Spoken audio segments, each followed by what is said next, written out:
Hi everybody, here's your class for Thursday afternoon. We're just going to do a problem review for section 4.4. I want to look at the inequalities problems again. And I know you still have a bunch of homework from Tuesday's class on section 4.4. So I'd like you to make sure you get all that homework done tonight. And also, let's look at this again, and I'll assign a few more of these problems to do. The first type of inequality I want to look at is quadratic. And let's look at problem number 26 on page 298. First thing you want to do when you have a quadratic inequality, which is to say you're seeing an x squared and legal other terms, first thing you want to do is clear everything to one side, which is done for us already in this case. We have 0 on this side.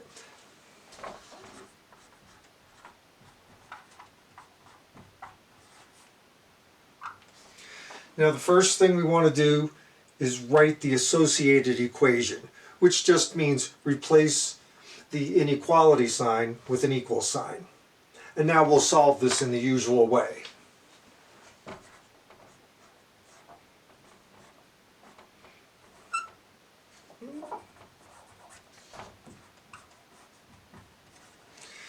I see that I can factor out a 2x, and I have factored my quadratic, just like that.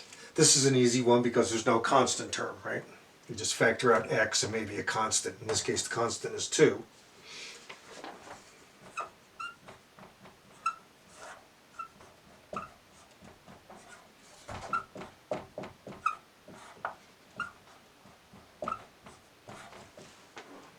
So I get x equals, not 2, x equals 0. I divide each side by 2, I get x equals 0. So what we saw using this method, which is called the algebraic method, what we saw is that we can just graph the number line here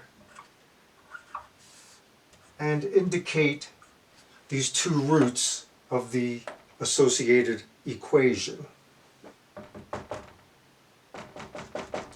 And look at each factor when we have this associated equation in factored form.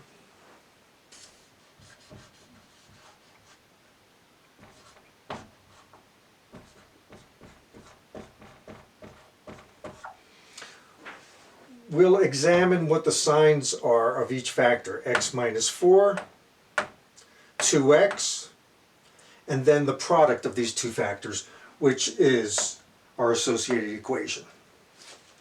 So we see that for x minus 4, that becomes positive out here as soon as x is greater than 4. Over here, when x is less than 4, this factor is negative. This next factor, well, it's negative when x is 0, then it switches over to positive. So negative times negative gives positive. Negative times positive gives negative. Positive times positive gives positive.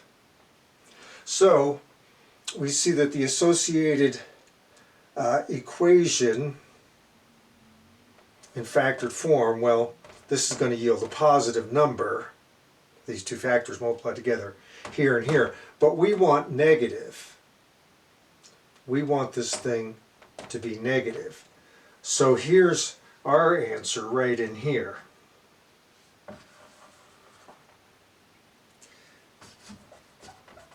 If you wanted to put it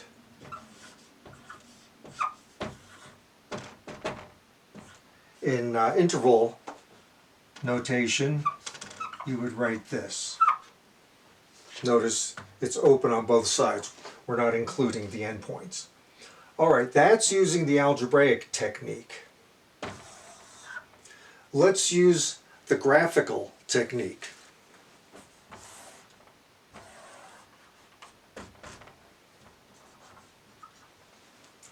We saw that the x-intercepts are 0 and 4.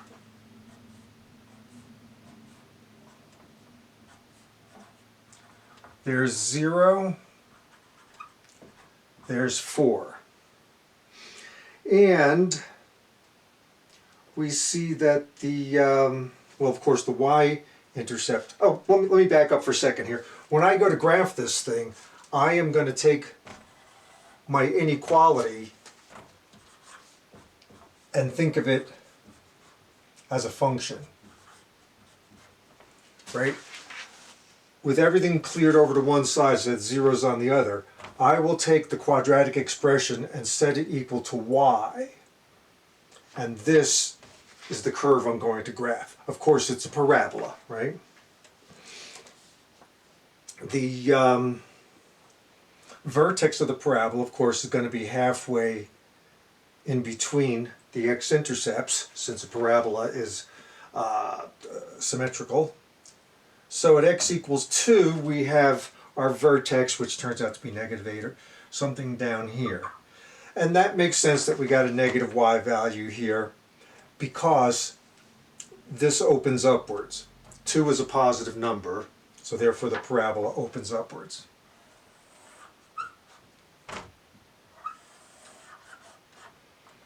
So our parabola looks like that. We are interested in knowing where are the y coordinates less than 0. And that, of course, is everything in here. All these points on this part of the parabola are points that have a negative y coordinate. Up here, we have crossed the x-axis, y is positive up there. Same thing, the curve is above the x-axis, so all the points over here have positive values for their y coordinate. So once again, we conclude that the solution is the open interval from 0 to 4. Okay, you'll have a couple more of them to do in your MML homework. Let's look at an absolute value inequality.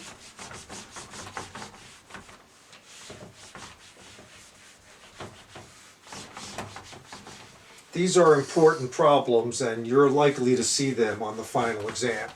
The final exam is the same for all the sections of Math 121. That is, it's a department-wide final exam. And I'm pretty sure you'll see inequality problems like these.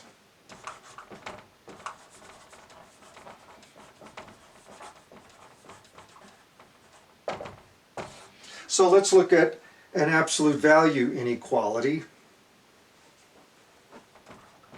Let's look at number 42 in your textbook, also on page 298 or in that chunk of problems.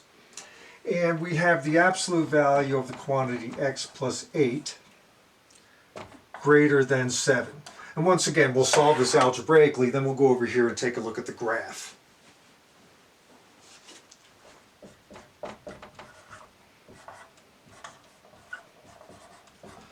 When you see an inequality like this, absolute value of some expression greater than a number, you're going to end up with that OR statement connecting two different inequalities. Either what's inside the absolute value bars must be greater than 7, or what's inside the absolute value bars has to be less than -7. Let's solve each of these.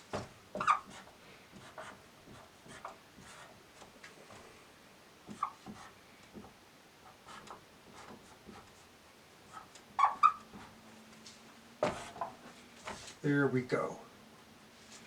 And you can express your answer like that. I think that's how they usually give the answers in the back of the book, since they don't specify a particular way. I mean, if you wanted to graph it, you would be saying this, right? This would be -1, and you'd want everything out here.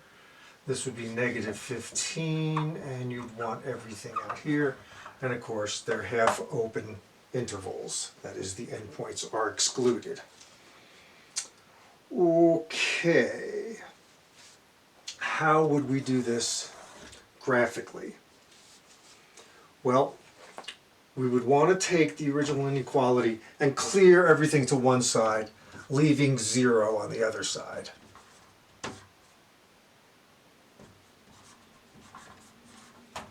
So I subtract 7 from each side and I arrive here. So then the associated function that I'm interested in is this. Right? I'm just taking the expression from one side of the inequality, setting it equal to y. So basically I'm setting up a correspondence, which is a function. And we can graph this function.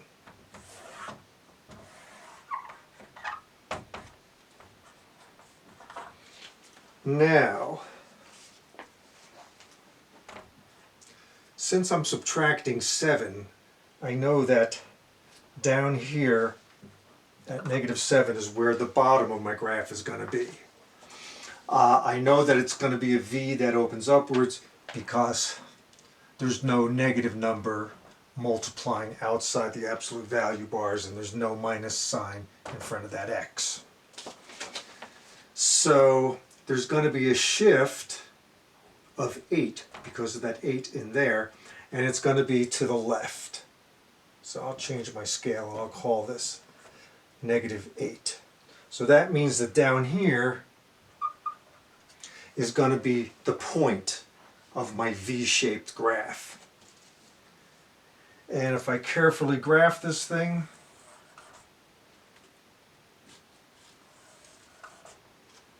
it's going to look like that. And it wouldn't be too hard to figure out that your y-intercept here is going to be, your x-intercept here is going to be -1, right? Right. When x is -1, we'll get y equals 0. Okay. So what are we seeing? These are the two locations where the graph crosses the x function. That is where y changes from negative to positive, from negative to positive. So I see that in this range here, y is negative. Out here, y is positive. Over here, y is positive. We want y to be positive.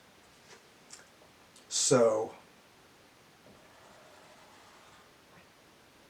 we want that and that, which agrees with this. In fact, this confirms that our x-intercept here is at -1. So there's my solution. You can indicate it with a graph of the real number line like that, or just indicate it with statements like these. Don't forget the word or. And that's how you would do that type of problem. Now for homework, there are some problems in MML that would be good for you to practice with. So I have created a homework assignment in MML.